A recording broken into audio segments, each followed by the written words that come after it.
Bad dreams, huh? Must have been something I ate. Drank more like, as in the tainted blood, remember? You see, part of being a Grey Warden is being able to hear the Darkspawn.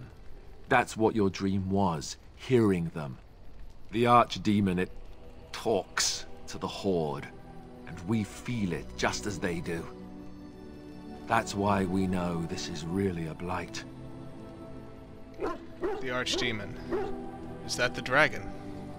I don't know if it's really a dragon, but it sure looks like one. But yes, that's the archdemon. It takes a bit, but eventually you can block the dreams out. Some of the older Grey Wardens say they can understand the archdemon a bit, but I sure can't. Anyhow, when I heard you thrashing around, I thought I should tell you. It was scary at first for me too. Any other surprises I should know about?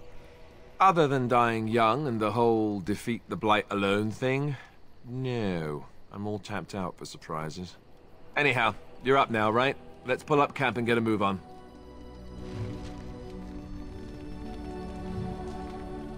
So after some bad dreams, we are back in camp. And now things look a little bit more lively. Vanguard is over here. Leliana has joined the main camp. Sten is a little bit off into the by himself, but we'll have a round of discussion with everyone here. Let's see. I think we'll hold off on Vanguard for a little bit. But if we continue in the order that we met people, we'll be doing Leliana next. Yes?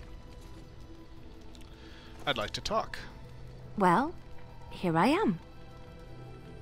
This vision of yours. I knew this would come up sooner or later. I don't know how to explain, but I had a dream. In it, there was an impenetrable darkness. It was so dense, so real.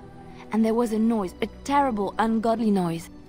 I stood on a peak and watched as the darkness consumed everything. And when the storm swallowed the last of the sun's light, I fell, and the darkness drew me in. So it's like you dreamed of the blight? I suppose I did. That was what the darkness was, no? When I woke, I went to the Chantry's gardens, as I always do. But that day, the rosebush in the corner had flowered. Everyone knew that bush was dead. It was grey and twisted and gnarled, the ugliest thing you ever saw. But there it was, a single beautiful rose.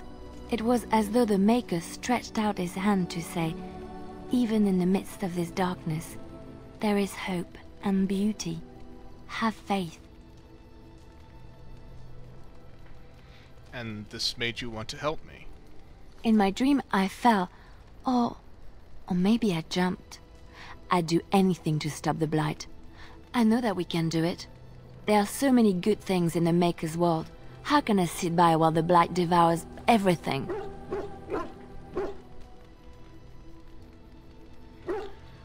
Well, I suppose I couldn't just sit by either.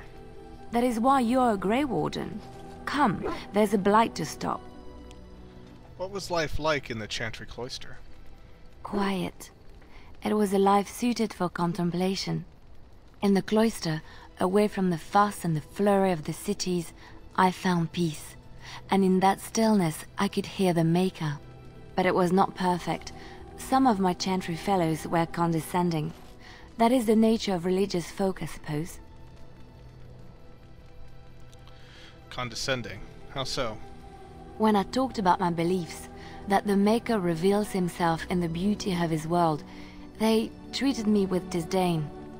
They want to believe that he's gone, so that when he turns his gaze on them, it means they are special, chosen. He cannot possibly have love for all, the sick and the weary, the beggars and the fools. I think I prefer your ideas to the ideas of the Chantry. Thank you. Maybe I am wrong. But it is the Maker's place to decide if I am worthy, not men, not the Chantry. What would someone like you be doing in Lothering's Chantry? What is meant by someone like me? Well, they don't teach you how to fight in the cloister, do they? Did you think I was always a cloistered sister? The Chantry provides succor and safe harbor to all who seek it. I chose to stay and become affirmed. And what did you do before that? I was a traveling minstrel in Orlais. Tales and songs were my life. I performed, and they rewarded me with applause and coin. And my skill in battle? Well, you pick up different skills when you travel, yes? Yes, of course. Let's move on. Something more to that story, I'm sure. You were a traveling minstrel. Do you have any tales to share? Of course I do. I love stories far too much to keep them to myself. Everyone should be able to benefit from them, I think. Can you tell me about the Darkspawn? Chantry law says it is man's pride that created the Darkspawn. In ages past, the mages of the Tevinder Imperium ruled much of the world we know. In their pride, they thought their magics invincible and imagined that they were greater than the Maker himself. So thinking, they invaded his golden city, planning to take it for themselves and depose their own creator. But they were impure and full of sin, and it is with the sin that they tainted the golden city, corrupting it forever. The Maker cursed them and cast them from his sight. Wherever they went, they spread the taint of their sin. Any land that was touched by the taint became blighted and would suffer no life. Instead, the Darkspawn arose to torment us and remind us of our hubris.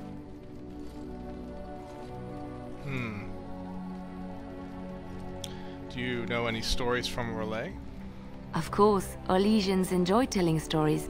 I shall tell you my favorite tale of Aveline, the Knight of Orlais. That sounds interesting. A long time ago, a girl child was born to a farmer. He had hoped for a son, not a daughter, and so he told his wife to abandon the child in the woods. Before the cold could claim her, the baby was found by a tribe of Dalish elves who took pity on the poor mewling thing and raised her as their own. Aveline, for that is what they called her, grew strong and quick and clever under the guidance of the elves. She learned to wield a sword as well as any man, could kill a deer with an arrow at 100 paces, and was as graceful on the back of a horse as she was on foot. Continue, please. Aveline's Dalish guardians saw that she could easily best any Orlesian chevalier in battle, and wanted to show the cruel humans the child they had left to die. They bestowed upon her a fine horse and armor, and sent her to prove herself to her people in the grand tourney. Now in those days, no woman was allowed to take up arms, let alone compete in the grand tourney, but Aveline kept her helmet on and was not discovered. The idea of Éowyn comes to my mind. Go on. Aveline won many events and gained the approval of the adoring crowd. Eventually, she came face to face with the knight Kaleva in the grand melee. Aveline had already bested him in the joust, and Kaleva was determined not to lose a second time. Out of desperation to regain his honor, Kaleva tripped Aveline and tossed her to the ground, ripping off her helmet as he did so. Silence fell upon the arena as Aveline was revealed. Kaleva declared the previous competitions invalid. A woman had taken part, and this was not allowed. But the crowd cheered for Aveline. Kaleva was furious, for he had lost to a woman and was now being shamed. Blinded by his rage, he forced Aveline to her knees. "Know your place, woman," cried he, and slit her throat. Ugh, it's terrible. The son of the king, Prince Freyan, was present. He recognized Aveline's skill and bravery and began to see the injustice done to the women in his land. When he was made king, he rewrote the laws of Orlais so that women could also become chevalier. He honored Aveline and knighted her after her death. And to this day, any female who is knighted reveres Aveline the Brave, for she is the patron of all women chevalier.